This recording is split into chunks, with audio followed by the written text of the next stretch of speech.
हाँ, जिस कथा प्रसंग हम लोग श्रवण कर रहे थे, ये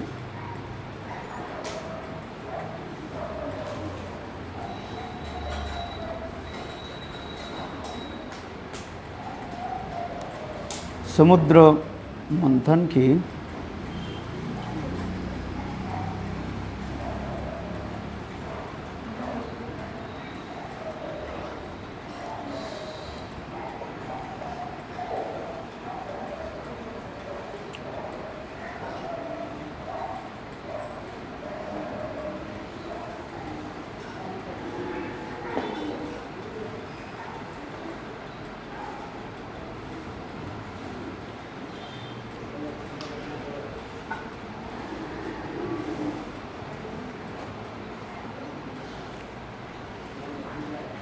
पहले जब वासुकी नाग, हाँ, काल क्या वर्णन किया था, समुद्र मंथन के बारे में बताया था।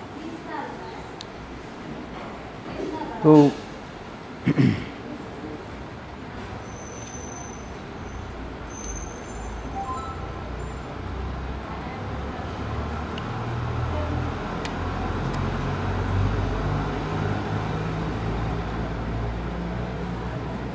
कौन सा पर्वत के द्वारा समुद्र मंथन हो रहा है, याद है?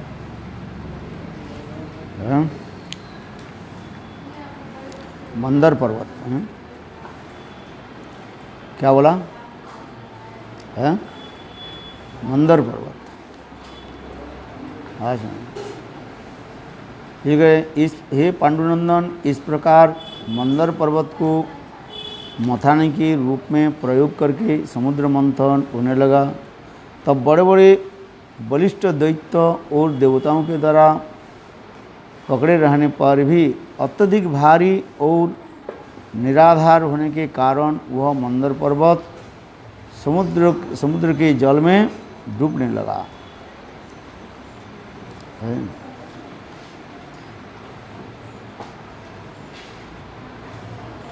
दैव्यवश अपना अपना पराक्रम विनष्ट होते देखकर अति बलवान देवताओं और दानव के अंतःकरण अतिशय दुखी हो गए एवं मुख की कांति कुम्हला गई।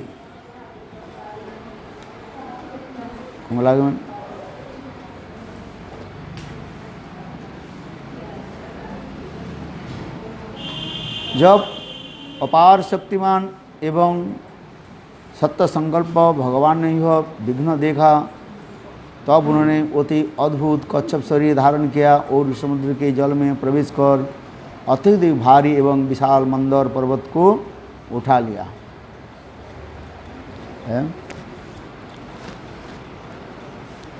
जब देवताओं और दानव ने देखा कि मंदर पर्वत तो ऊपर उठाया, तब ये पुनः मंथन करने के लिए उद्यत हो गए और भगवान श्रीहरि ने जम्बूद्वीप के समान 1,00,000 योजन फैली हुई अपनी पीठ पर मंदर पर्वत को धारण कर रखा। हे राजन, जब महाशाली देवता और असुर ने अपने भुजबल से उस पर्वत को घुमाया, तब असीम शक्तिमान आदि कच्छप भगवान श्रीहरि को घूमने ऐसे सुखद अनुभव हुआ मानो कोई उनकी पीठ पर खुजला रहे हो। जब मंदर पर्वत कच्छपधारी भगवान श्री हरि के पीठ पर ये लोग जब मथाने लगे, तब ऐसे लग रहे हैं मानो उनके पीठ पर खुजली को खुजला रहे हैं, आनंद आ रहे थे।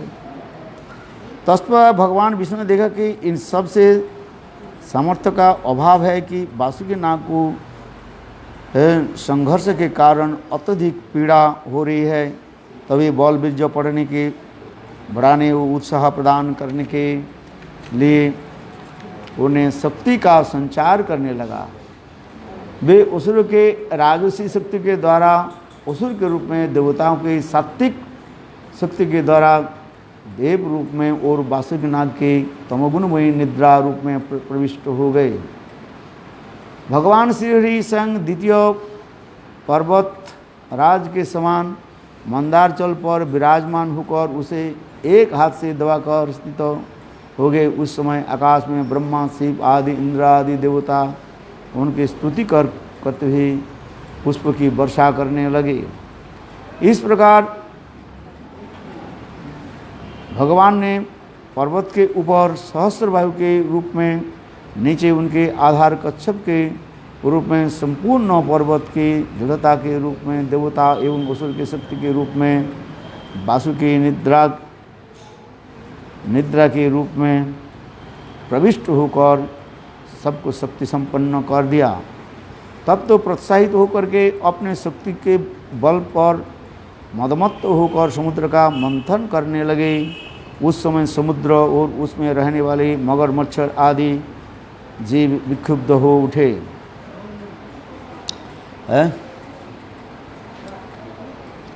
सर्पराज वासुके हजार हजार कठोर नेत्र, मुख और निश्वास से आग और धुआं निकलने लगा, जिसके कारण उर्लुम, कालिय, बोली, इल्लल आदि असुर उस प्रकार निस्तेज हो गए मानो जंगल की आग से झुलसते हुए सरल के अर्थात शाखों के पेड़ हो गए। सरल के शाखों के पेड़ हो गए।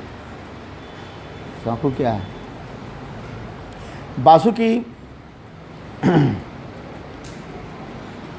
सांप की ज्वाला से देवताओं और सौंदर्य संपत्ति क्षीण हो उठे। उसकी धगती सांसें धुएं से उसके वस्त्र, मालाएं और मुख आदि धूमिल हो गए।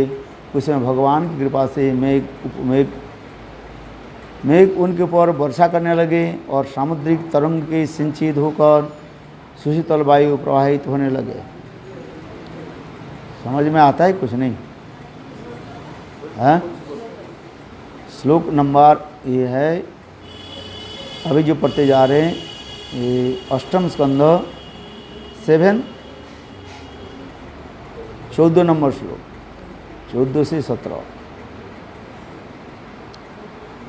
मथानान जथा सिंधुर देवता असुर रूपई, जदा सुधा न जायते निर्मथनित स्वयं।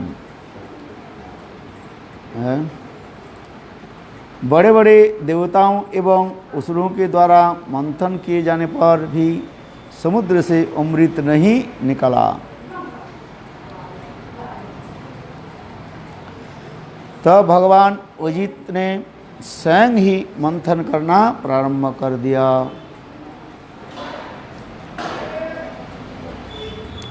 मेघ के समान है, मेघ श्याम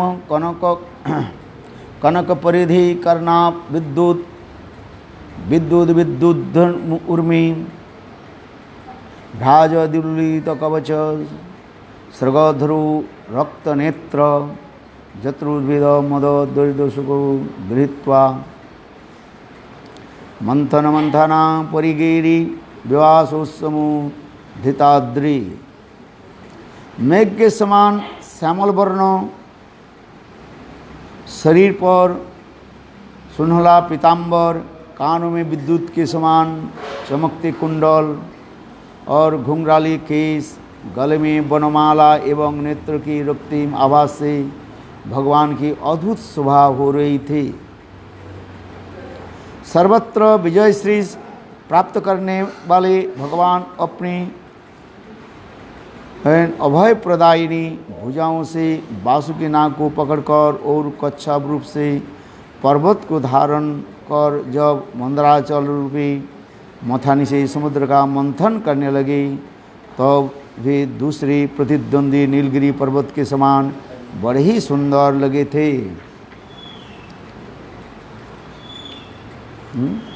स्वयं भगवान अजित भगवान है, स्वयं ही मंथन करना शुरू कर दिया।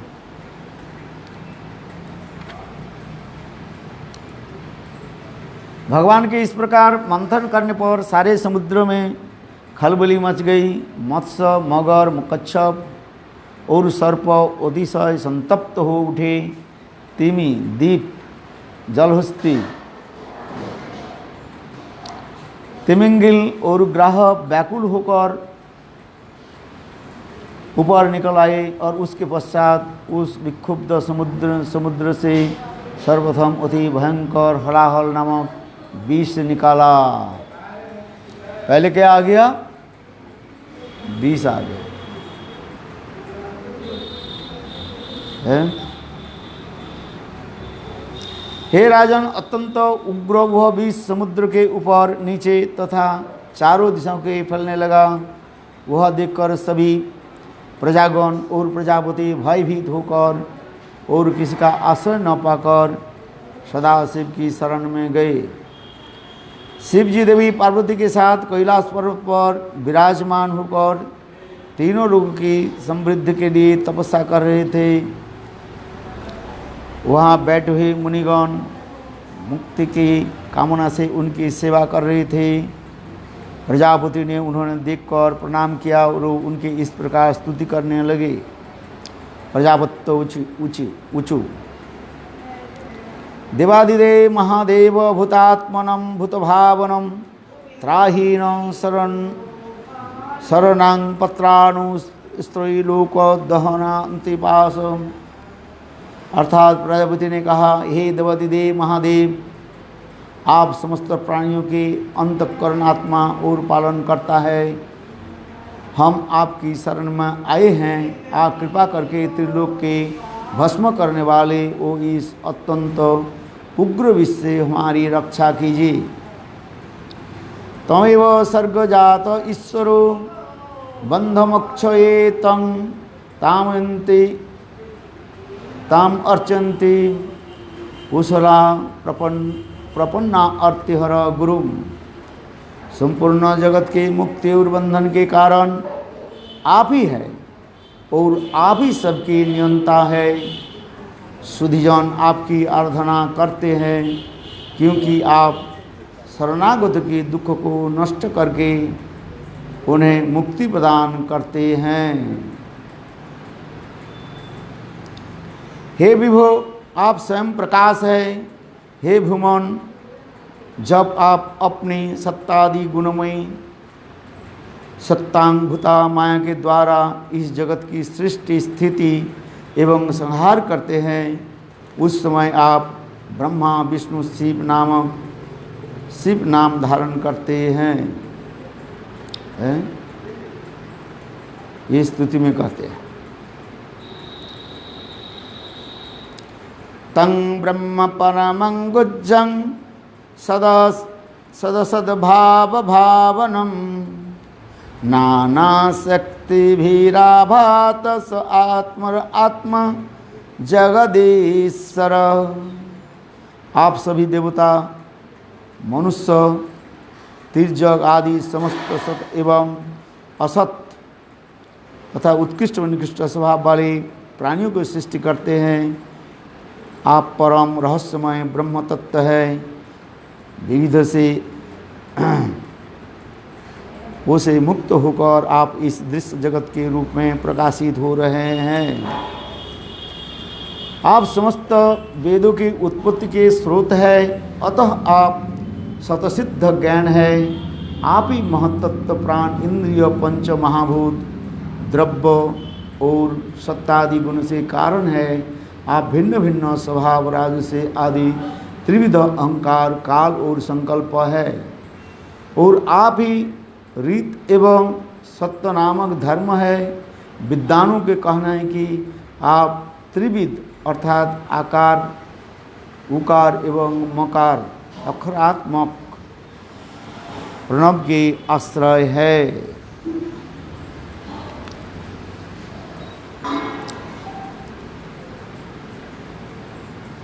हे समस्त लोगों के पिता महिषीगण, मानना है कि समस्त देवमय अग्नि आपका मुख है, पृथ्वी आपका चरण कमल है, काल आपकी गति है, दिशाएं कान है और वरुण रसनेन्द्रिय है। नाभिस्तर से शशन नभस्भानु सूर्यस्व चक्षुभि जल भस्मरेत स्मरेत परावरस आत्मर तदात्मनाम सोमे मनो दुर्भवनरितस्ते। हे भगवान, आकाश आपकी नाभि, वायु निस्सा सूर्य आँखें और जल आपका वीर्य है। आपका अहंकार उत्तम एवं अधम सभी प्रकार से जीवों का आश्रय है। चंद्रमा आपका मन और सर्ग नामक मस्तक है। हे देव वेदत्रय मूर्ति, सातों सागर आपकी, ओख एवं पर्वत आपकी अस्थियाँ हैं। समस्त प्रकार की औषधें एवं लताएँ आपके शरीर रोम है। गायत्री आदि छंद आपकी सातों भुजाएं हैं और समस्त वैदिक धर्म आपका हृदय है। हे स्वामीन तत्पुरुष, अधूर, सद्योजात, वामदेव और ईशान, ये 5 प्रकार के वैदिक मंत्र उपनिषद आपके 5 मुख है। इन्हीं मंत्र के ज्योतिर्मान पदच्छेद से 29 कलात्मक मंत्र संपन्न हुए है। हे देव, स्वयं ज्योतिर्मान शिव नाम परमात्मा तत्व के आपका अवस्थान है। हे देव, आपकी एक अधर्म की दमन, लोभ आदि तरंगों को आपकी छाया है, जिससे विविध प्रकार की प्रपंचात्मक सृष्टि होती है। हे सत्य, हे रजतम, आपके 3 नेत्र है। छंद रूप सनातन वेद आपकी दृष्टि है। आप ही उन शास्त्र में स्थित है और आप ही उनके कर्ता है। हे ग्रीस, आप ब्रह्म स्वरूप है। आप में तो सत्य रजतम और न देव मनुष्य किसी प्रकार के भेदभाव नहीं है। आपकी परम ज्योति को संपूर्ण लोकपाल, यहाँ तक भी ब्रह्मा विष्णु एवं देवराज इंद्र भी नहीं जानते हैं। चलो, इस प्रकार समस्त देवताओंगण भगवान श्री अजित के जो है स्तव स्तुति आदि करने लगे। अभी श्लोक नंबर 36 में आ जाइए। श्री शुकोवाच तद्वीक्षवशनन्ता संकृपया वृषा पीड़ितः सर्वभूत सुहृद देव इदमाहमं सत्य प्रियम। सुखदेव गोस्वामी पहाड़ करने रहे महाराज, भगवान शंकर की समस्त जीवों के हितकारी है। जब उन्होंने देखा कि प्रजा कालकूट विष के कारण अत्यंत उद्विग्न हो रही है, तो वे अत्यंत दयाद्र होकर अपनी प्रियतमा सती की उस प्रकार कहने लगे। शिव जी का ने कहा, हे भवानी, अहो देखो तो सही, क्षीर सागर के मंथन से उत्पन्न कालकूट विष के कारण प्राणियों पर कैसे विपत्ति आ पड़ी है। यह लोग जीना चाहते हैं, प्रजा भय निवारण करना मेरा कर्तव्य है। जिनके पास शक्ति सामर्थ्य है, वे दुखी जन की रक्षा करनी चाहिए। हे कल्याणी, भगवान की माया से मोहित होकर संसार के प्राणी के एक दूसरे के साथ बैर भले ही ले लेते हैं, किंतु साधु पुरुष दूसरे प्राणियों की रक्षा के लिए अपनी न तो प्राण की बलिदान कर देते हैं।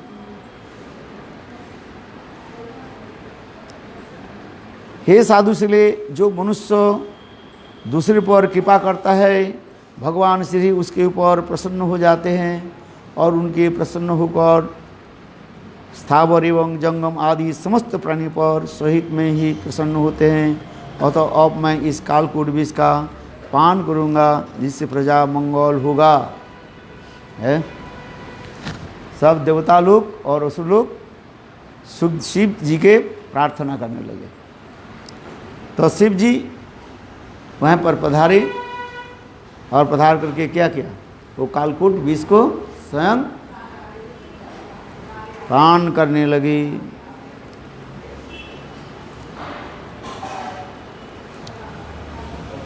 श्रील सुखदेव गोस्वामी पाद ने कहा, हे महाराज परीक्षित, समस्त विवेकित इसी भगवान शंकर पार्वती से इस प्रकार कहकर उस कालकूट विष पान करने के लिए तैयार हो गए।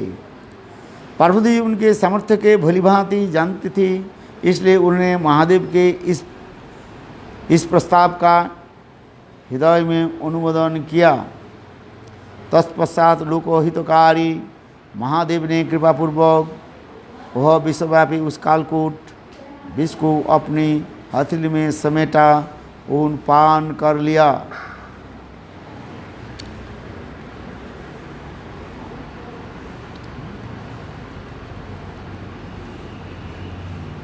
जल के पाप स्वरूप उस विष ने भगवान शंकर के ऊपर ही अपना प्रभाव प्रकट कर दिया। इस कारण उनका कंठ नीला पड़ गया, परंतु दयालु भगवान शंकर के लिए तो वह आभूषण हो गया है। जब शंकर जी उस हलाहल विष को जब पान कर लिया तो कंठ क्या हो गया? कंठ में रख लिया है। तो इसलिए उनके कंठ क्या हो गया? नील हो गया। इसलिए उनके नाम ही हो गया नीलकंठ। इसलिए नीलकंठेश्वर भगवान की जय है। नीलकंठ कहा गया। कंठ में क्यों लिया?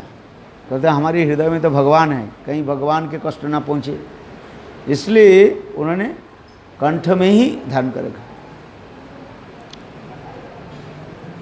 परोपकारी व्यक्ति प्राय दूसरों के दुख के स्वयं ही पीड़ित हो जाते हैं एवं दूसरे को संताप का हरण करने से सर्वअंतर्यामी भगवान प्रसन्न होते हैं।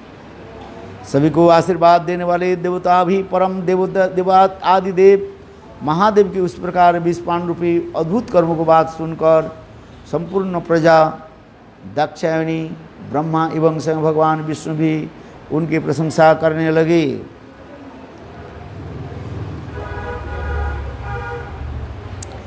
जिस समय भगवान से विषपान कर रहे थे उस समय उनके हाथ में किंचित विष छिटक गया, जिससे बिच्छू, सर्प, बिशौली, लताओं और अन्न, दंशल, जहरीली वस्तु भी पी लिया है। जब भगवान है शिव जी विष को पान कर रहे थे, उनके हाथ से थोड़ी 2-4 बूंद जो है विष क्या हो गया? जमीन पर गिर गया। और गिर जाने से उस समय है छिटक गया था। उस समय कुछ सर्प है, बिशौली, लताएं और अन्न, दंशल से जहरीले जंतु भी पी लिया। इसलिए उस समय उनके भी विष है, बिच्छू आदि ये सब ना सब पी लिया था। कहते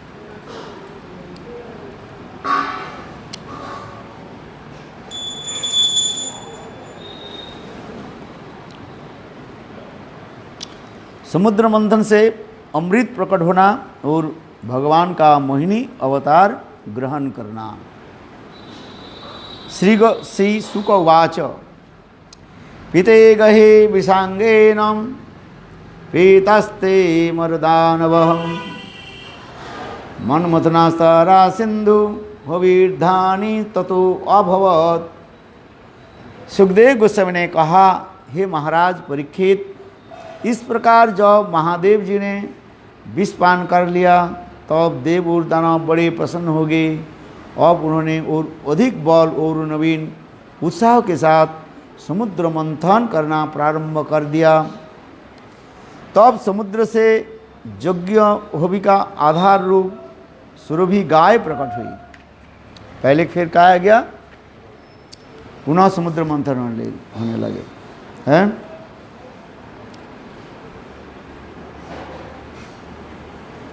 पहले सुरभि गाय। हे राजन, वह सुरभि गाय यज्ञ के लिए दधि, दुग्ध और घी आदि पवित्र सामग्री प्रदान करने वाले थे। उस समय सामग्री ब्रह्मलोक की प्राप्ति कराने के अग्निहोत्र आदि वैदिक ब्राह्मण प्रसन्न करने के लिए ब्रह्मवादी ऋषियों ने उस सुरभि गाय को ग्रहण कर लिया है। ब्रह्मवादी इसने क्या कर किया, उस भी गाय को ले लिया। अनंतर उच्चश्रवा नामक घोड़ा निकला, वह चंद्रमा के समान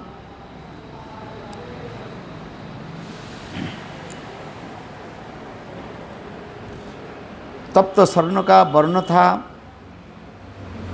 दैत्यराज बोले ने उस घोड़े को लेने की इच्छा प्रकट की, किंतु देवराज इंद्र ने भगवान की इच्छा के अनुसार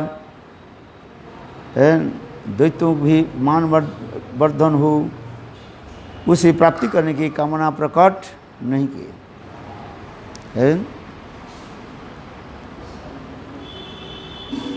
उच्चश्रवा प्रश्न माने घोड़ा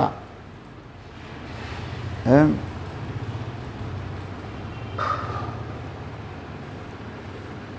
कौन ले लिया, दैत्य लोग ले लिया। उसके पास इसके पश्चात ऐरावत नामक श्रेष्ठ गजराज निकाला। यह तो शुभ्र वर्ण था, उसके शिखर के समान 4 दांत थे, जो शिव धाम और कैलाश की शोभा को भी मात करने वाले थे। हे राजन, तत्पश्चात ऐरावत पुंडरीक, वामन, कुमुद, अंजन, पुष्पदंत, सार्वभौम और सुप्रतीक नाम से 8 हाथी और अशुभ्र आदि 8 हाथियां निकले। ऐरावत हस्ती आ गया। इसके अलावा भी और भी 8 प्रकार के हाथी आए।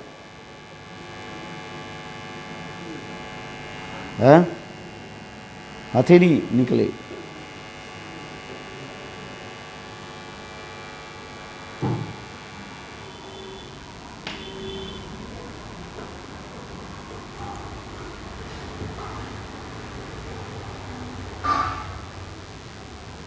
इसके पश्चात समुद्र मंथन के कौस्तुभ नामक पद्मराग मणि उत्पन्न हुए। तब भगवान श्रीहरि ने अपने वक्षस्थल की शोभा बढ़ाने के लिए इस महामणि को ग्रहण करने की इच्छा प्रकट की। स्वर्गलोक का आभूषण स्वरूप पारिजात नामक कल्पवृक्ष निकाला। हे राजन, जिस प्रकार आप पृथ्वी पर इच्छित वस्तुएं प्रदान करने वाला लोगों की मनोकामना पूर्ण करने वाला है, उसी प्रकार वह वृक्ष भी सभी को मन चाही वस्तु प्रदान करता था। तो असुर लोग क्या लिया, घोड़ा ले लिया। उच्चश्रवा घोड़ा ले लिया है, और देवता लोग हाथी ले लिया है, ऐरावत हाथी। और इसके अलावा भी 8 जो छोटे छोटे हथेली भी निकले, उसको भी ले लिया। इसके पश्चात कौस्तुभ नामक पद्मराग मणि उत्पन्न हुई। तब भगवान श्री ने अपने वक्षस्थल की शोभा बढ़ाने के लिए वो ले लिया। और फिर क्या बना है, पारिजात वृक्ष, कल्प वृक्ष। वो देव समाज में चले गए, पृथ्वी पर इस वस्तु प्रदान करने वाली है। अनंतर अस्पृहें प्रकट हुई। उन्होंने झिने झिने मनोज्ञ वस्त्र, गले में हार, स्वर्ण आभूषण धारण कर रहे थे। वे अपनी मनोहर गति और विशाल भरी चितवन से स्वर्गलोक के निवासी को आनंद प्रदान करने वाले थे। उसके पश्चात भगवान भागवत परायण साक्षात महालक्ष्मी भी आविर्भूत हुए। इसके पश्चात भगवत परायण साक्षात लक्ष्मी देवी आविर्भूत हुए। उनकी अंग कांति स्फटिकमय सुदाम अर्थात संगम और पार पर्वत से भी उत्पन्न अंग कांति स्फटिकमय सुदाम पर्वत से उत्पन्न हुए विद्युत के समान थे, जिससे 10 दिशाएं जगमगा उठी। उनका रूप सौंदर्य, औदार्य वयस, यौवन, वर्ण और महिमा देखकर सबका चित्त आकर्षण हो गया। वे सत्समति की अधिष्ठात्री देवी यह जानकर देवता, मनुष्य आदि लोग भी उसे प्राप्त करने की अभिलाष करने लगे। दैत्यराज इंद्र स्वयं उनके बैठने के लिए एक विचित्र सिंहासन ले आए। गंगादि नदियाँ साक्षात मूर्तिमती होकर स्वर्ण कलश के पवित्र जल भर लाई।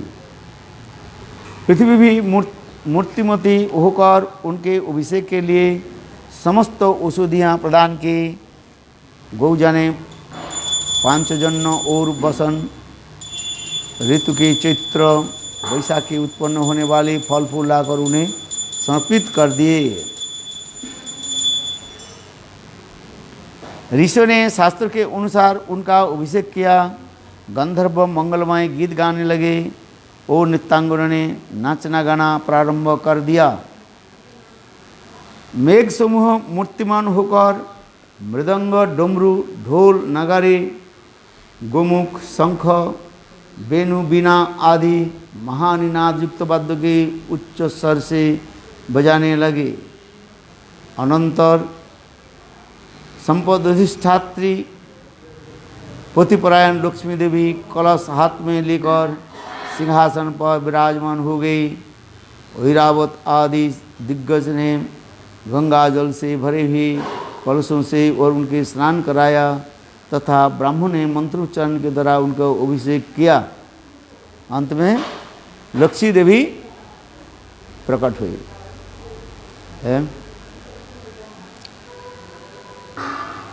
रत्नों के आकर समुद्र में उन्हें पहनने के लिए सुनहली रेशमी उत्तरीय वस्त्र एवं परिधीय निर्दान जुगल वस्त्र प्रदान की।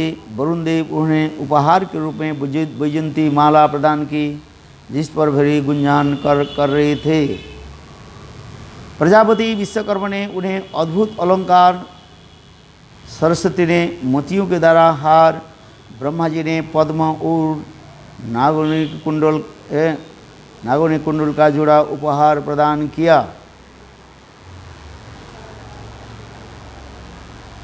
जब सस्तन पाठ एवं अभिषेक आदि मांगलिक कार्य संपन्न हो गए तब लक्ष्मी अपने हाथों में भ्रमर से गुंजमान कमल की माला लेकर चली।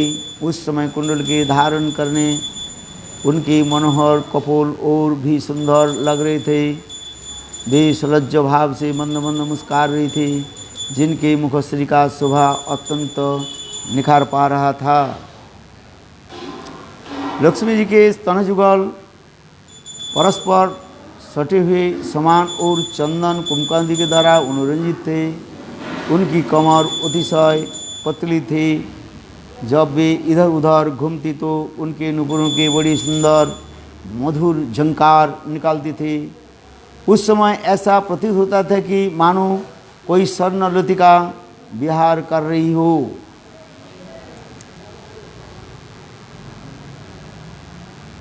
तत्पश्चात लक्ष्मी जी स्वस्वभाव नित्य कल्याण युक्त और हेम गुण रहित अपने आश्रय रूपी वर का अनुसंधान करने लगी, किंतु उन्होंने गांधर्व, यक्ष, असुर, सिद्ध, चारण एवं स्वर्ग निवासी देवताओं से कोई भी ऐसा न मिला, क्योंकि प्रत्येक करों में कोई न कोई प्राकृत दोषी है।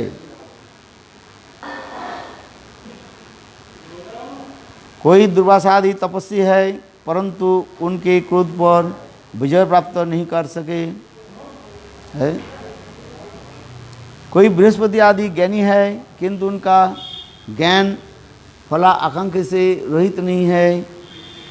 कोई ब्रह्मा आदि बड़े महत्वशाली, परंतु काम नहीं जीत सके। और जो इंद्र के समान बहुत शक्तिशाली, वे शत्रु के कारण बार बार निराश्रय हो जाते हैं। ऐसे ही ऐश्वर्य किस काम का है? जो दूसरे के पद आश्रित हो, वो उनका ऐश्वर्य किसी काम का नहीं हो। किसी में अर्थात शुक्राचार्य धर्म तो है, किंतु प्राणियों के प्रति दया नहीं है। किसी में दक्ष आदि के त्याग है, किंतु वो त्याग मूर्ति का कारण नहीं है। किसी पुरुष में शुभ निष्म की महाबल है, किंतु वह काल के प्रभाव से मुक्त नहीं है।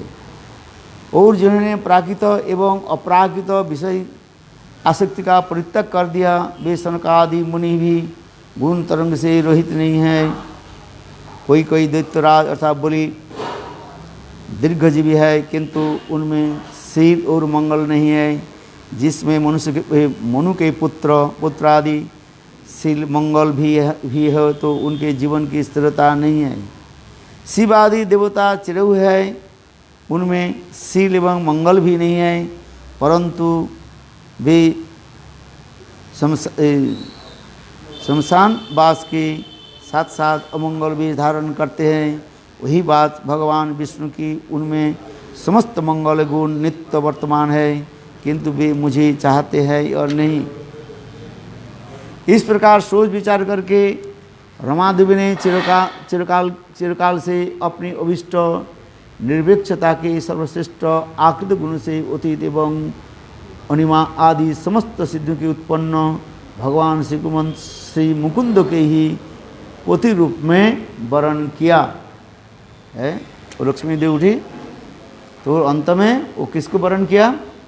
मुकुंद देव, भगवान मुकुंद।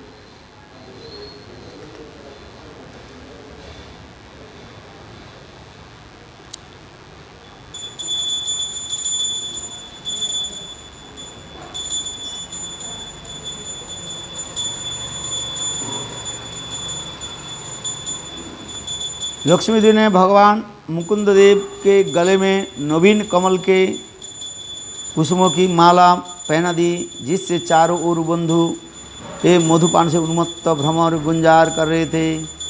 जिसके पश्चात सरज मुस्कान और विलास भरी चिदवन से भगवान के वक्षस्थल को अपने आश्रय रूप में प्राप्त करने की आज्ञा से देखते हुए और उनके पास ही जाकर खड़ी हो गई। जगत पिता भगवान ने अपने वक्षस्थल के समस्त औषधि की सामिनी जगत जननी लक्ष्मी के श्रेष्ठ वास स्थान बना दिया। लक्ष्मी वह विराजमान होकर अपने कृपा लोकन करके 3 लोक का लोकपालु अपने प्रजा की वृद्धि करने लगी। उस समय शंख तुरोही मृदंग आदि वाद्य यंत्र बजने लगी तथा गंधर्व और अप्सरा के नाचने गाने से बड़ा ही भारी शब्द होने लगा।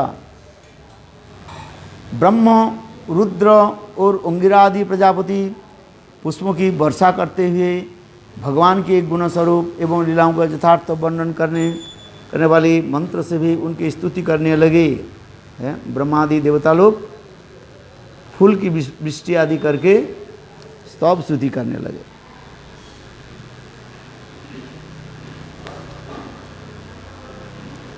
हे राजन, इधर लक्ष्मी देवी उपेक्षा से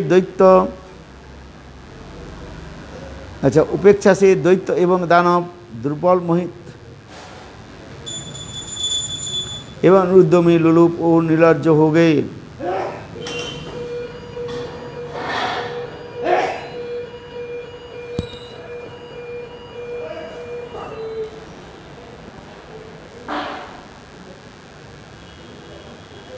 इसके पश्चात क्षीरसागर के मंथन से सुरा की अधिष्ठात्री कमल के समान नेत्र वाली बारूणी नाम की कन्या प्रकट हुई। कौन आ गया? बारूणी।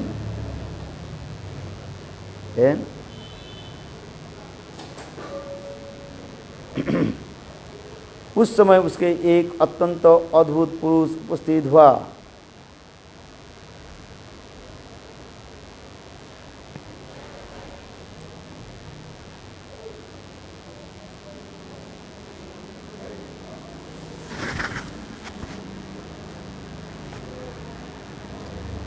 तो बारूणी नाम की कन्या प्रकट हुई है, सुराधिष्ठात्री देवता। तो भगवान श्री हरि की अनुमति से बलि आदि प्रमुख दानों में उसको ग्रहण कर लिया है। फिर दोबारा, हे महाराज, तदंतर अमृत प्राप्ति की लालसा से कश्यप सुत देवदानव की पुनः समुद्र मंथन करा प्रारंभ कर दिया। उस समय उसमें एक अत्यंत अद्भुत पुरुष उपस्थित हुए। उनकी भुजाएं मोटी एवं लंबी थी, गला शंख के समान 3 रेखाओं के युक्त, आँखों में लालिमा और शरीर का वर्ण श्यामल था। तरुण अवस्थाई थी, गले में वनमाला थी, वह समस्त अलंकार से विभूषित था।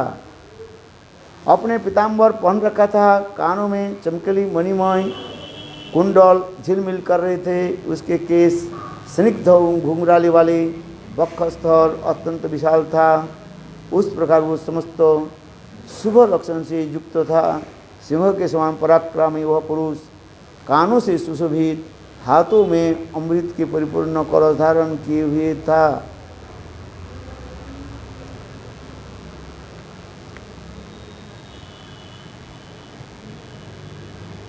वह पुरुष साक्षात भगवान विष्णु के अंश से उत्पन्न हुआ, जो धन्वंतरि के सामने विख्यात हो, धन्वंतरि नाम से विख्यात हुआ। धन्वंतरि आयुर्वेद शास्त्र के प्रवर्तक और यज्ञ भोग के भोक्ता है। धन्वंतरि निकले है, समस्त रोगों के निदान करने वाले, ठीक करने वाले है।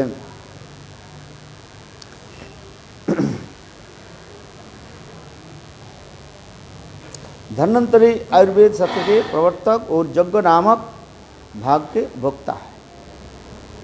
जब दैत्यों ने उनके हाथ में अमृत भरा कलश देखा तो समुद्र मंथन से उत्पन्न संपूर्ण वस्तु के प्राण पान करने की इच्छा से उन्होंने बलपूर्वक वह अमृत कलश छीन लिया है। फिर इसके बाद अंत में क्या निकला? अमृत के कलश है। अमृत भरा कलश देखा तो समुद्र मंथन से उत्पन्न संपूर्ण वस्तु को प्राप्त करने की इच्छा से उन्होंने बलपूर्वक अमृत कलश छीन लिया। जब उसने अमृत कलश को छीन लिया तब देवताओं को मन विषाद से भर गया और वे भगवान श्री हरि के शरण में पहुँचे।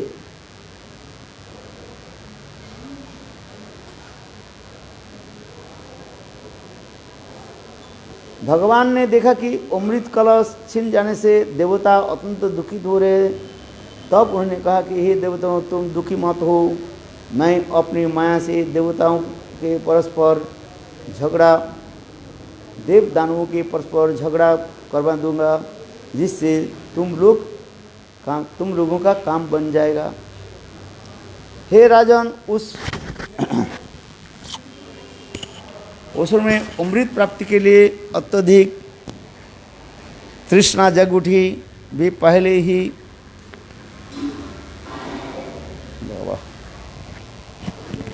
अच्छा, असुर लोग तो क्या किया? अमृत के कलश छीन लिया है। छीन करके जब चले और असुर लोग क्या करने लगे? अपने आपस से जो है झगड़ा करने लगे। क्या झगड़ा किस लिए? क्या पहले वो अमृत को कौन पिएंगे? पहले मैं पीऊँगा, तुम पहले नहीं तो पी सकते हैं, तुम पहले नहीं पी सकते हैं, मैं पीऊँगा। इस प्रकार कहकर परस्पर झगड़ने लगे हैं। हे राजन, तब मात्सर्युक्त दुर्बल दैत्य थे अमृत कलश को छीन बने महा बलवान दैत्य को बारंबार अमृत पान करने के रोकते हुए वह समुद्र मंथन से देवताओं को समान रूप से परिश्रम किया है। इस अमृत संग्रह में भी बराबरी का हिस्सा मिलना चाहिए, यही सनातन धर्म है।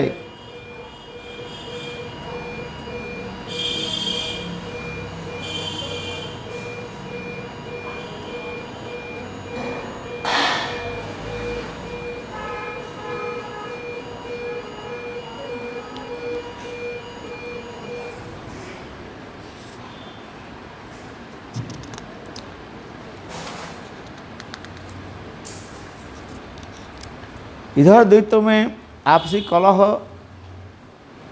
हो रहा था और उधर समस्त उपाय को जानने वाले भगवान विष्णु ने परम अद्भुत स्त्री का रूप धारण किया। जब वो अमृत कलश देवता लोग असुर लोग प्राप्त करके अपने आप क्या करने लगे, झगड़ा करने लगे। क्या झगड़ा कर रहे, पहले मैं ही पूंगा, मैं ही पूंगा। कई कहते भाई देवता लोग भी तो उन्होंने लोग तो परिश्रम किया, सब लोग हम लोग सब एक ही बराबर परिश्रम किया, तुम पी लो तो सब पी लोगे। हाँ, इस प्रकार जो है अपने आपस में झगड़ा करने लगे। और देवता लोग दुखित हो गया, देखा तो अमृत तो हमारे हाथ से छिन गया, ले लिया। जब देवता लोग इस प्रकार दैत्यों में आपसी कलह हो रहा था, उधर समस्त उपायों को जानने वाले भगवान विष्णु ने परम अद्भुत स्त्री का रूप धारण किया, जिसकी शोभा वर्णन करना संभव नहीं था। है वो जो मोहिनी जो है रूप जो है, स्वयं भगवान मोहिनी के रूप धारण है। अब ये मोहिनी रूप कैसे है? उस रमण के शरीर का अंग नील कमल के समान सांवला था। उनके अंग प्रत्यंग बड़े ही सुंदर एवं आकर्षक थे। दोनों कान समान और कर्णाभूषण से विभूषित थे। ऊंचे नासिका, सुंदर कपोल और रमणीय मुख तथा नवयौवन के कारण स्तन उभरे हुए थे, जिससे कोटिभाग क्षीण हो गया। मुख कमल से निकलते सौरभ के आसक्त होकर अलिकुल बड़े बड़े प्रेम के समान गुणगान कर रहे हैं, जिसके कारण भी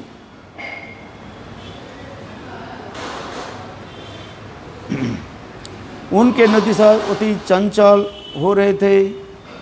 अपने मनोहर केश शोभा में उसके प्रफुल्लित मल्लिका कुसुम की मल्लिकाएं धारण कर रही थी। उनके कमनीय कंठमाला भुजों में बाजूबंधन शोभित हो रहे थे। निर्मल बसन से बेष्टि नितंब रूपी दीप का कर्धनी विराजमान थे। उन चरण में मनोहर एवं कज्जल नुपुर की कनक शोभा पा रही थी। जब वह अपनी सरज मधुर मुस्कान नाचती हुई बेहरूपी बाणों और कटाक्ष रूपी चित्तवान से दैत्य सेनापति के देवताओं देखती है तो उनके अंतःकरण काम बाण से बिंद हो जाते। अर्थात मही के इतने सुंदर रूप देख करके सब असुर लोग मोहित हो गए।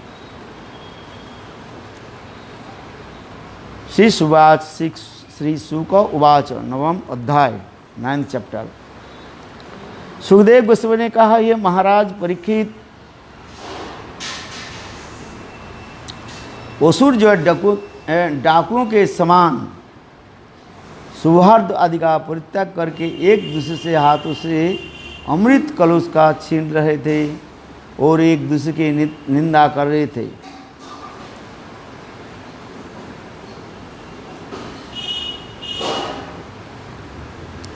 तो इतने ही समय में असुर लोग देखा कि अति सुंदर मनोहारिणी स्त्री को अपने ओर चली आ रही थी। उस मोहिनी देवी जब असुर निकट आने लगी, अहो रूपम अहो धाम अहो अस्सावनवं वय हिततीते तामद्भुतं प्रपच्युत जात दृक्षित इच्छया। उस समय सुंदरी को देखकर वे सोचने लगी, ओहो यह कितनी सुंदर है, इसकी अंग की कांति कितने अद्भुत है और कैसे नई अवस्था है। उस प्रकार के वचन कहने से वे काम के द्वारा मोहित होकर अपने समीप पहुँची और उसने कहने लगी। जब मोहिनी देवी असुर निकट आने लगे तब उनको देख करके असुर लोग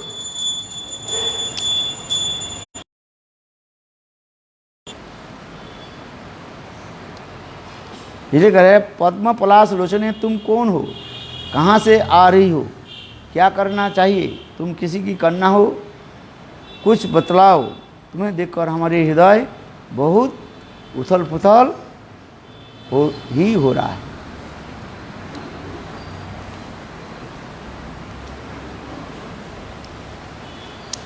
तुम मनुष्य तो बात ही क्या, हम भली भांति जानते हैं कि देवता, दानव, सिद्ध, गंधर्व, चारण और लोकपाल भी तुम्हारा स्पर्श नहीं किया।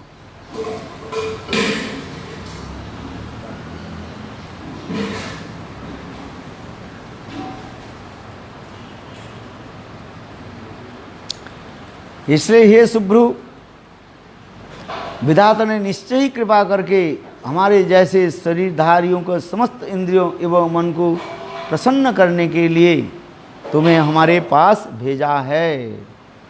यह सच है ना? कौन बोले? असुर लोग कह रहे हैं। हम तभी देवदानव प्रजापति कश्यप के पुत्र होने के कारण सगे भाई है, किंतु हमें समुद्र मंथन से जो अमृत पान हुआ है उसके कारण झगड़े में लग गए हैं।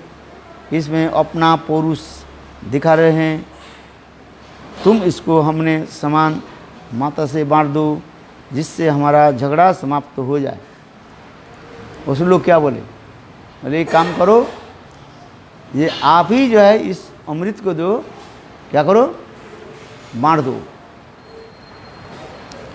तब दैत्यों ने इस प्रकार प्रार्थना की। तब मायारुचित मोहिनी मूर्तिधारी भगवान मंद मंद मुस्काने वाले, उन्होंने बाकी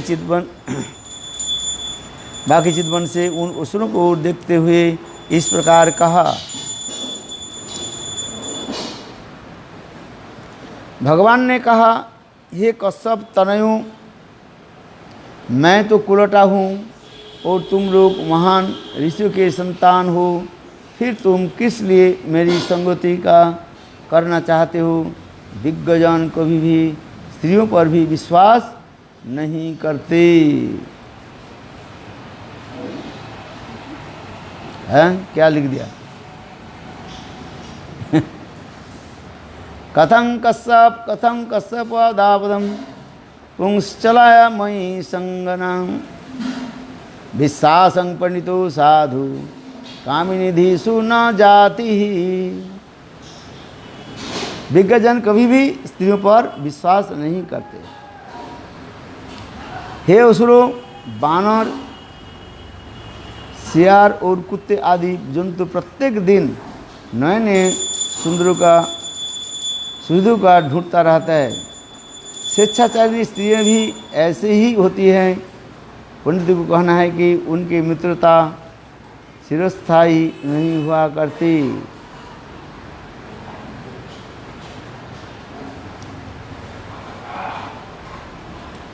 हे सुखदेव गोस्वामी ने कहा, हे महात्मा की मोहिनी के इस प्रकार परिहासमय वचनों से असुर अधिक भी आसक्त हो गए और उन्होंने गंभीर भाव से हंसते हुए अमृत पात्र उनके हाथ में ही दे दिया। किसके हाथ में? मोहिनी के हाथ में दे दिया।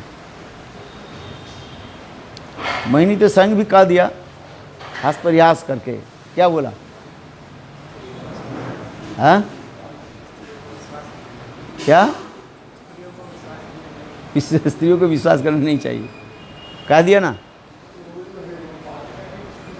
इसके पश्चात भगवान श्री ने वह अमृत कलश अपने हाथ में ले लिया और मंद हास्ययुक्त अलंकृत वाणी से कहने लगे, हे दैत्यो, मैं उचित अनुचित जो भी करूं, यदि तुम्हें यह स्वीकार करो तो मैं इस अमृत का विवाह कर सकती हूँ।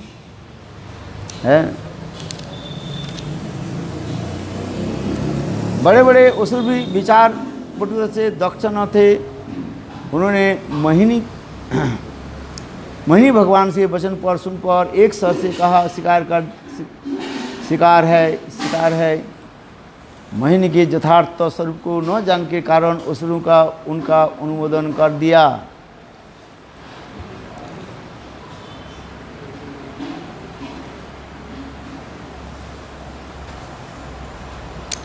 अनंतर देवता और असुर सभी ने उपवास किया तथा स्नान आदि करके अग्नि में घी आदि हविष्यन्न आदि आहुति डाली।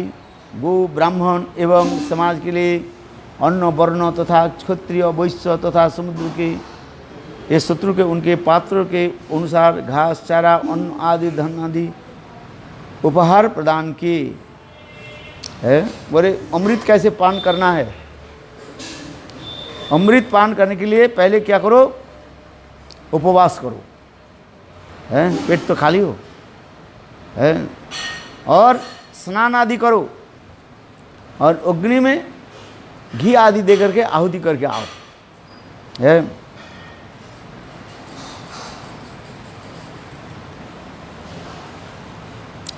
और विशेष करके आप लोग सुंदर नए वस्त्र और आभूषण धारण किए तथा पूर्व और मुख करके सुकुशान पर बैठ गए।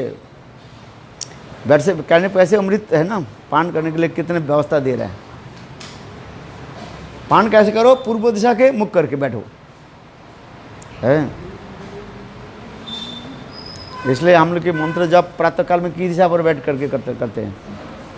पूर्व दिशा पर, है पूर्व दिशा पर बैठ करके मंत्र जप करना चाहिए, पूर्व मुखा कहा जाता है। और इसलिए कह रहे हैं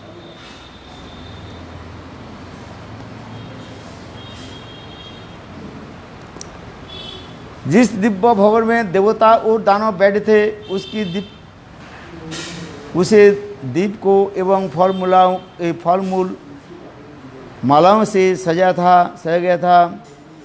धूप से सौरभ से सुगंधित किया गया था। हे राजन, उसी समय कमनीय साड़ी पहनते हुए विशाल नितंब के भार से मंद गति से चलते हुए अपने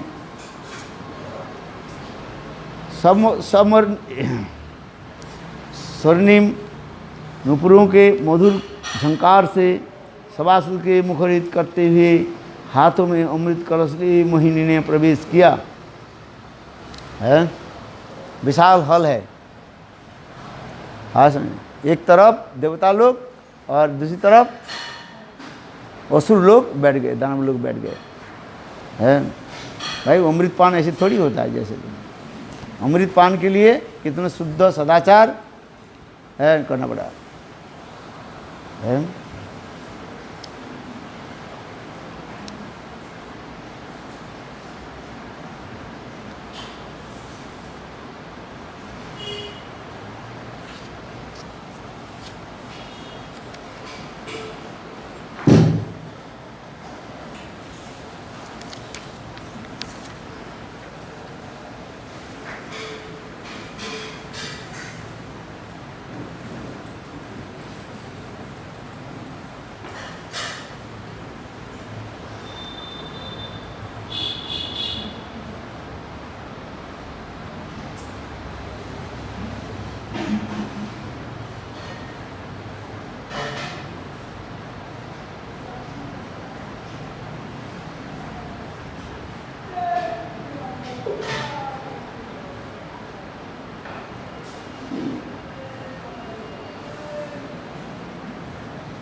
और सुश्रावली बड़े क्रूर होते हैं।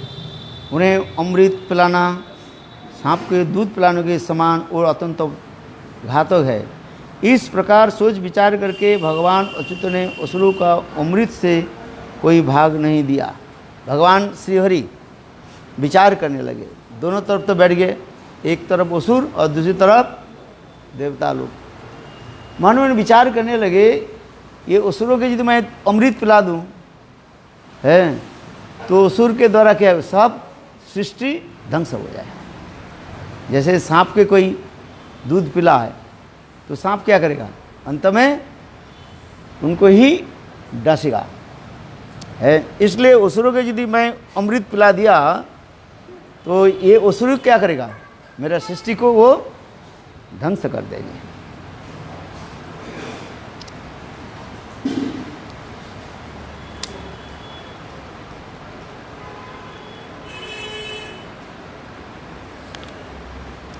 तत्पश्चात भगवान श्री हरि अपने हाथों में अमृत कलश लेकर असुरों के समीप गए और अपने भ्रूभंगिमा, कटाक्ष, मंद मंद मुस्कान, नुपुर संचालन आदि विविध प्रकार के भावों से उनकी वंचना करके दूर बैठे हुए देवता के निकट आकर उन्हें जन्म मरण का नाश करने वाली अमृत का पान कराने लगे। है?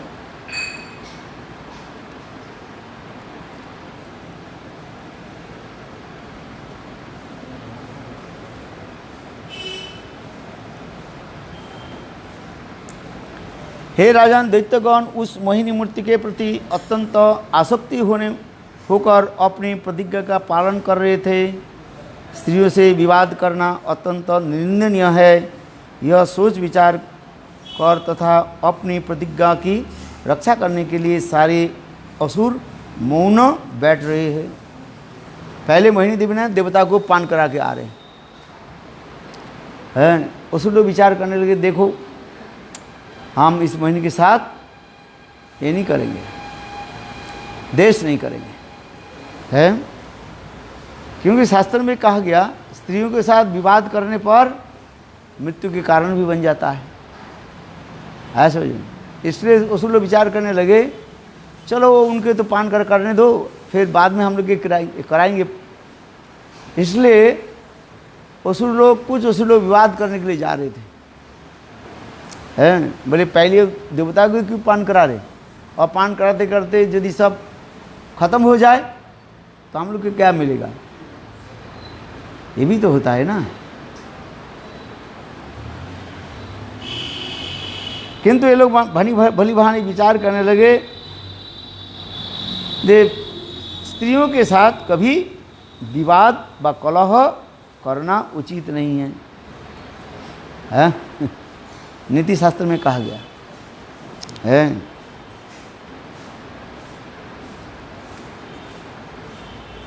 क्योंकि स्त्रियों के साथ विवाद करने पर जीवन हानि भी हो सकता है समझे। जिस समय भगवान देवता को अमृत पिला रहे थे, उसी समय राहु नामक असुर है देवताओं के छद्म वेश धारण करके उनकी पंक्ति में जाकर बैठा।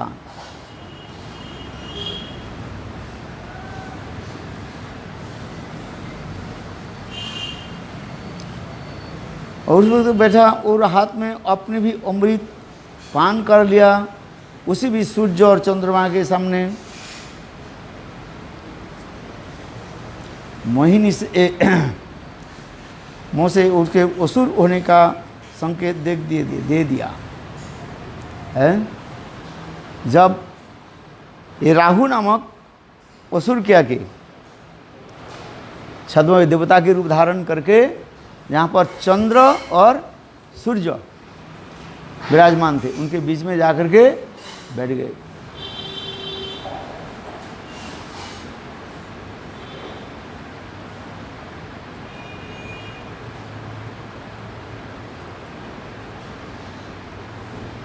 भगवान से अमृत पिलाते ही अपने तीखी धार वाले वक्र चक्र से राहु को सिर काट डाला, अर्थात अमृत गले से नीचे उतरे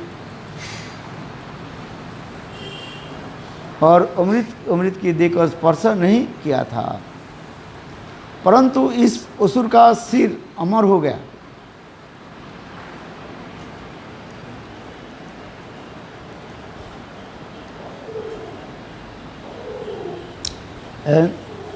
इसलिए इसके कारण से ब्रह्मा जी ने राहु के सिर को एक ग्रह बना दिया। चंद्रमा तथा सूर्य का साक्षात बेरी हुए राहु आज भी पूर्णिमा और अमावस्या के दिन उन पर आक्रमण किया करता है। ये असुर राहु ये अमावस्या और पूर्णिमा के दिन आक्रमण करता रहता है। इसलिए क्या होता है, ग्रहण होता है। हाँ, आक्रमण समझ में आया कि नहीं? आज भी अमावस्या है,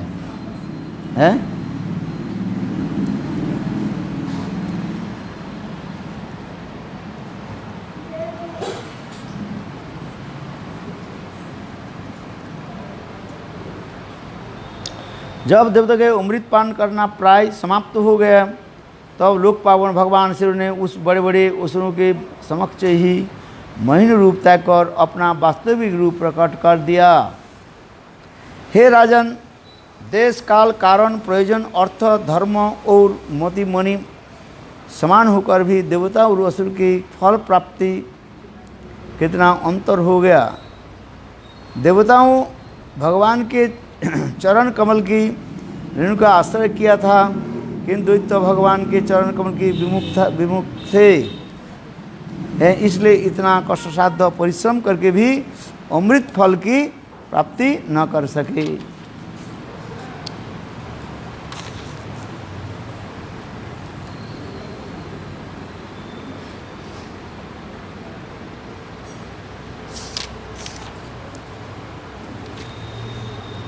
मनुष्य अपने धन प्राण कर्म वाणी एवं मन द्वारा शरीर और पुत्र आदि के जो कुछ भी है अनुष्ठान करता है, वे सभी प्रकार व्यर्थ हो जाते हैं। जिस प्रकार शाखाओं के मूल से पृथक जानकर शाखा की सिंचाई करने पर मूलों की जल देने से उसके टहने टहलनी और पत्तियाँ सिंचाई स्वयं ही हो जाती है, उसी प्रकार सारे प्रयास भगवान के उद्देश्य से उनके कारण उनका फल भेद रहित होकर सभी का मिल जाता है।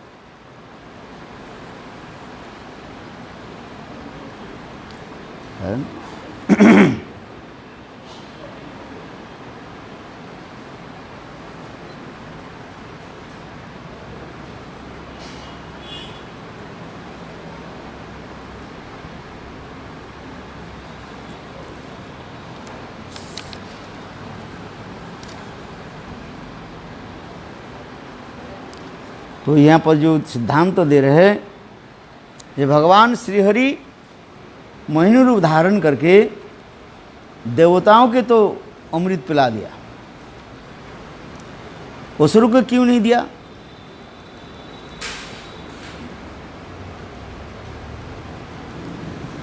बताओ क्या बोला? न देवता भगवान श्रीहरि के चरण के आश्रय लेते हैं और असुर लोग भगवान के चरण से विमुख थे, है? क्योंकि शास्त्र में कहता है आश्रित जन की तो दिया जाता है मूल्यवान वस्तु, है?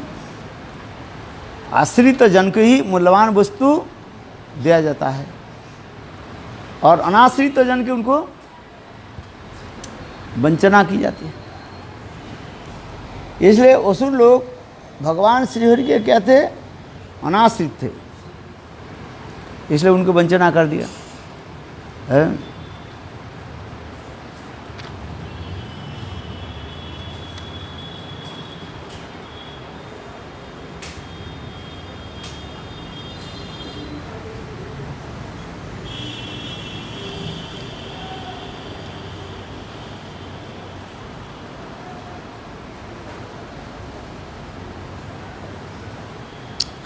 इसलिए कह रहे दैत्य भगवान के चरण में विमुख थे, इसलिए इतना कष्टसाध्य परिश्रम करके भी अमृत फल की प्राप्ति कर न सके।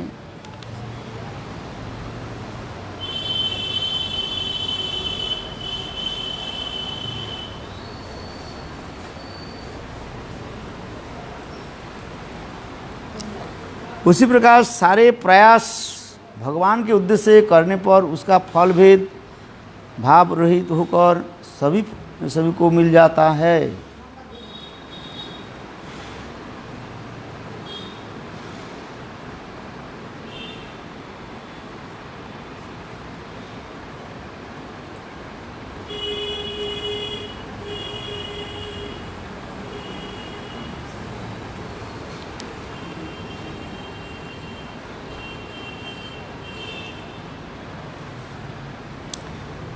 अभी आगे 10वें अध्याय में देवासुर संग्राम समय हो गया।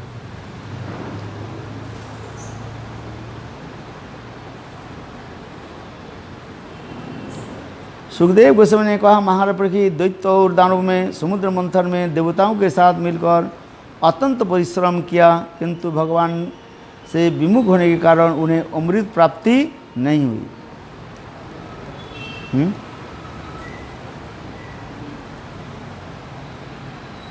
इसमें एक कथा मैं सुनाता हूँ कभी कभी, शायद आप लोग सुने होंगे।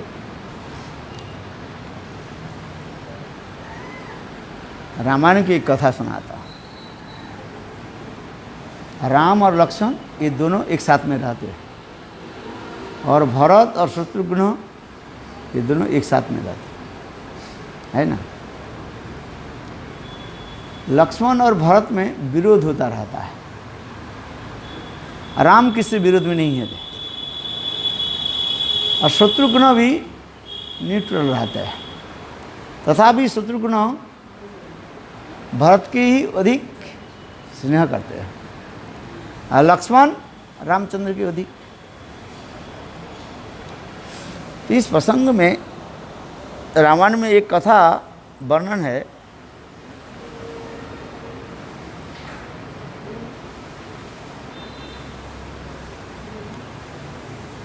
जी, जब दशरथ महाराज जब देहांतर हो गया, भरत ननिहाल से आए हैं, है कि नहीं है, तब भरत ने सारी बात को सुना। फिर अंत में जो कुछ भी हुआ, पिताजी के अग्नि संस्कार कराया।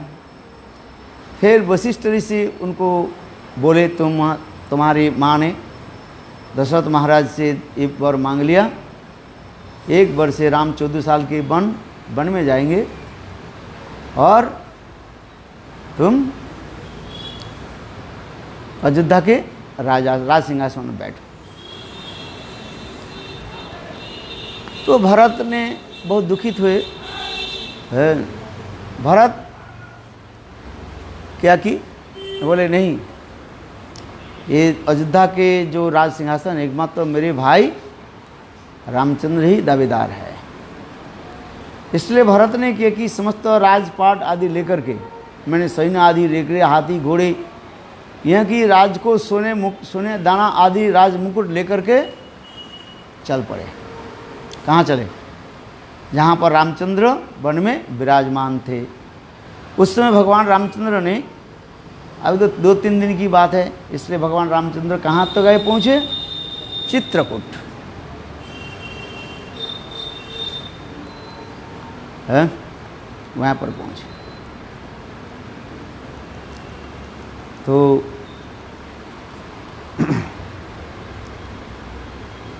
उस समय लक्ष्मण के जब पता लगा ये भरत सैन्य सामंत लेकर के आ रहे हैं, तो लक्ष्मण बहुत क्रोधित हो गया। बोले ये भरत माँ के भांति कुटिल है, क्योंकि मेरे भाई राम 14 साल के बाद जब अयोध्या जाएंगे, ये भरत देंगे नहीं है।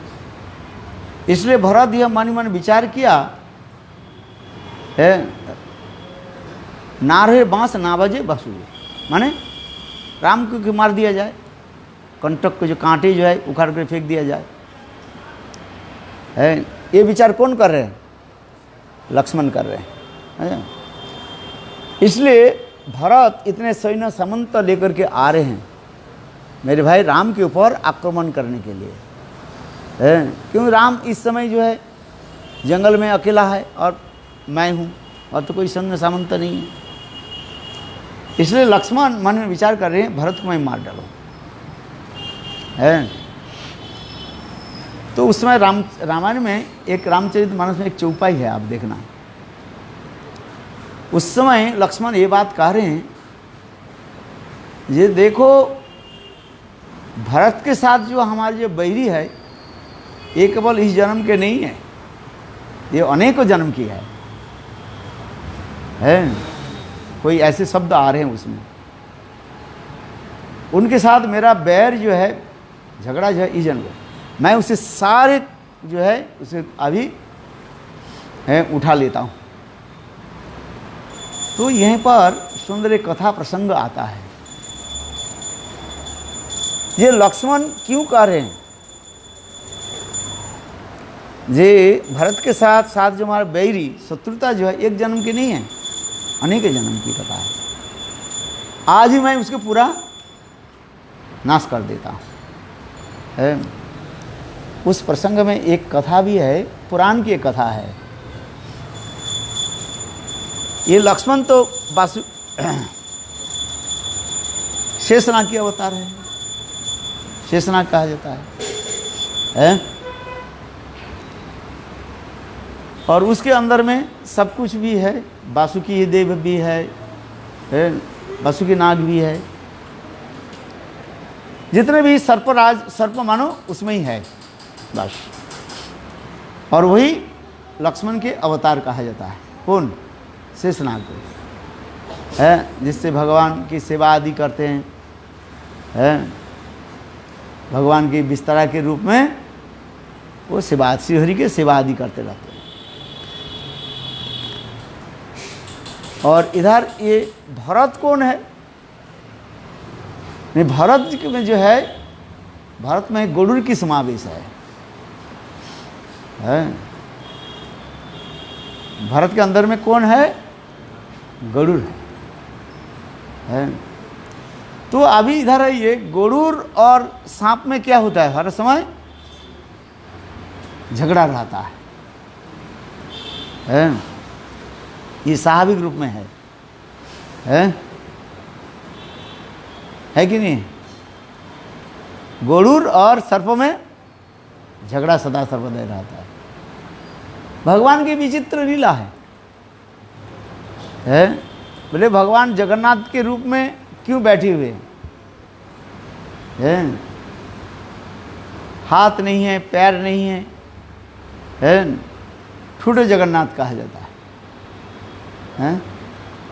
तो उसमें शास्त्रकार भी कहते हैं ये भगवान विष्णु कह रहे हैं ये मैं जगन्नाथ दारू ब्रह्म होकर क्यों बैठा हूँ। मेरे गुरुदेव कथा को सुनाते थे, नारद ऋषि एक बार यही जगन्नाथ जी की पूछा, भाई आप बताओ, प्रभु आप बताओ, आप ऐसे दारू ब्रह्म होकर के क्यों बैठे हैं? तब उस समय भगवान कहने लगे, देखो मैं क्या बताऊं, ये मेरा दुर्भाग्य है।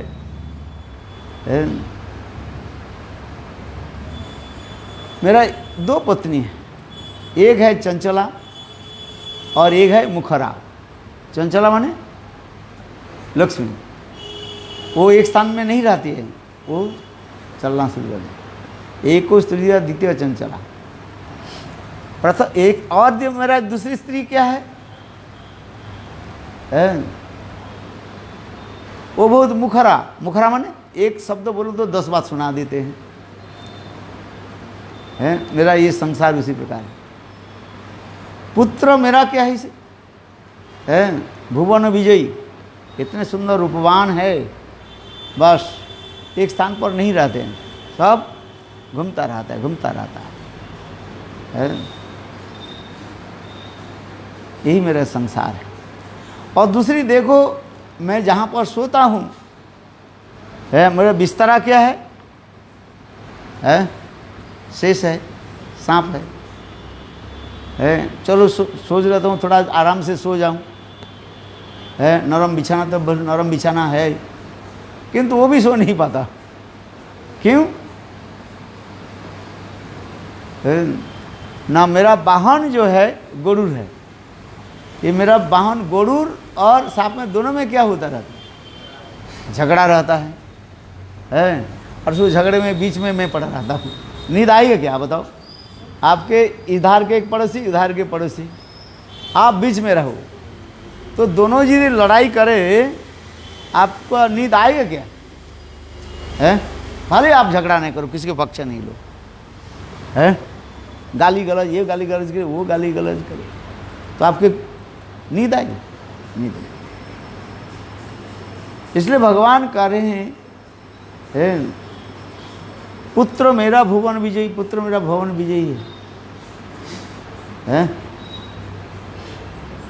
इसलिए कहता है भाई इसलिए जगन्नाथपुर में समुद्र के किनारे में मैं इसलिए दारू ब्रह्म होकर के रहता हूँ आराम से, हैं? अच्छा, जिस प्रसंग मैंने आप लोग को कहा था, क्या बताया? लक्ष्मण किसका अवतार बताया गया? शेष भगवान, सर्प।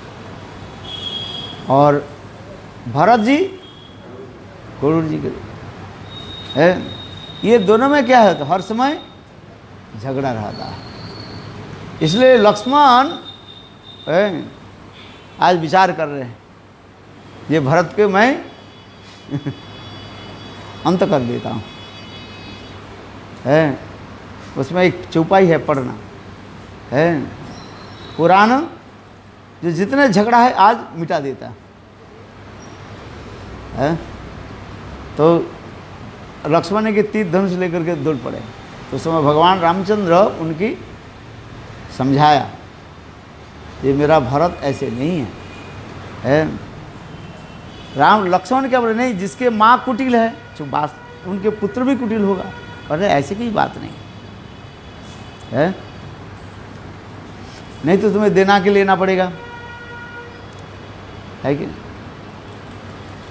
इसलिए लक्ष्मण तब वो शांत हुए।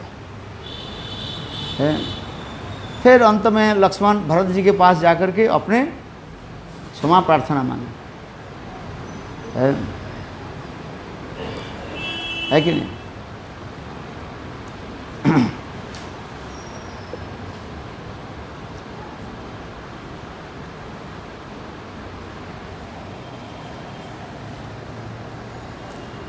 और उस दिन वो कथा काल न पुरुष सुनाया था। तो एक व्यक्ति ने प्रश्न किया,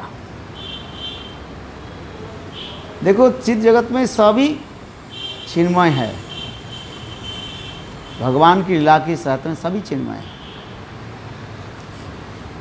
भरत ने रामचंद्र के खड़म जो है उसको लेकर के गए और राज सिंहासन पर बैठा दिया, है? तो यहाँ पर ये प्रश्न है, ये खड़म भगवान रामचंद्र जी वो जो खड़म है वो राज सिंहासन पर क्यों बैठी 14 साल? उसके सौभाग्य कैसे हो गया है? आज 14 साल कोई नहीं बैठे, खड़म बैठे है। खड़म इससे और सिंहासन पर क्यों बैठे? उसके सौभाग्य क्या है? हैं? क्या? क्यों खड़म क्यों 14 साल क्यों रहा उन्हें पर, है? दूसरी एक कथा सुनाया था, रामचंद्र के विवाह की कथा सुनाई मैंने, है? देखो जनक महाराज अपने पुत्री सीता देवी के विवाह के लिए सभियों के निमंत्रण दिया, दशरथ महाराज जी के क्यों निमंत्रण क्यों नहीं दिया? भाई तुम्हारे घर में इतने सुंदरी जो कन्या के विवाह हो रहा है, और जनक महाराज भी प्रतिष्ठावान व्यक्ति भी है, और उस समय क्या बोले दशरथ महाराज भी महान प्रतापी राजा भी थे, उस समय सामान्य नहीं था, है? चक्रवर्ती सम्राट माना जाता था, है? दशरथ महाराज को क्या माना जाता था? चक्रवर्ती सम्राट। दशरथ की कोई सामान्य नहीं है। तो ऐसे चक्रवर्ती सम्राट दशरथ महाराज के नोता क्यों नहीं दिया गया, है? भाई जब इसे विशाल विवाह हो रहा है, सीता देवी के विवाह कोई सामान्य थोड़ी है? आप बताओ, कभी चिंतन किया है? देखो उस समय हरधनुष भंग में दशरथ महाराज जी ना है, और सब बड़े बड़े राजा लोग भी आ गया, सबके न्योता दिया गया है, किंतु उसको नहीं दिया गया, दशरथ महाराज जी के नहीं दिया है। क्यों नहीं दिया? आप बताओ, कारण तो होगा कुछ, हैं? कारण कुछ बड़ा होगा। बोलो वृंदावन बिहारी लाल की जय। जय जय श्री राधे। कल ने मैंने कहा था इसको, शायद आप लोग कल ना परसों कब कहा था, एक दिन।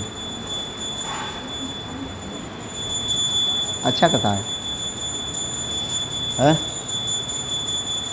अच्छा चलो आरती करो, 8 बज गया। ये दोनों कथा के उत्तर कल देंगे, बोला था।